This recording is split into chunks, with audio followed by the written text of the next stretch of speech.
Gita LLB সিরিয়ালের আগামী পর্বে আমরা দেখতে চলেছি গীতার বাবার উপর হামলাকারীর কোনো প্রমাণ খুঁজে না পেয়ে ভেঙে পড়ে গীতা। অন্যদিকে প্রলয় সন্দেহ করছে গিনিকে, তবে গিনি কোনোভাবেই মেনে নিচ্ছে না।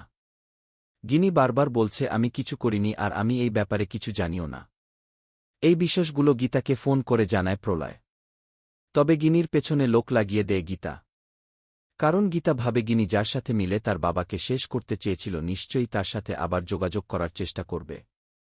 স্বস্তিককে নিজের করে পাওয়ার জন্য কাব্যার কথামতো গিনি তার বাবাকে শেষ করতে চেয়েছিল। কারণ বাবা মারা গেলে গীতা একেবারেই ভেঙে পড়বে।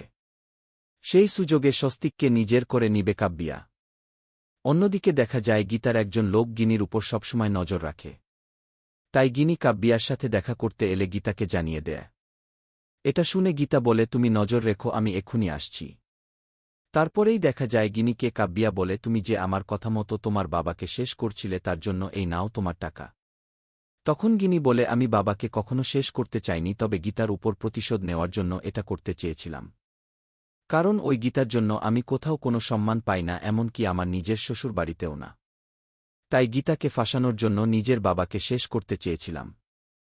তখনই পিছনে দাঁড়িয়ে সব কথা শুনে ফেলে গীতা আর বলে তাহলে দিদি তুই বাবাকে মারতে চেয়েছিলি, আমি তোকে কিছুতেই ছাড়ব না। তোমরাও কি এটাই চাও? অবশ্যই কমেন্টে জানাও। আর গীতার সিরিয়ালের সকল আপডেট পেতে চ্যানেলটি সাবস্ক্রাইব করে রাখুন।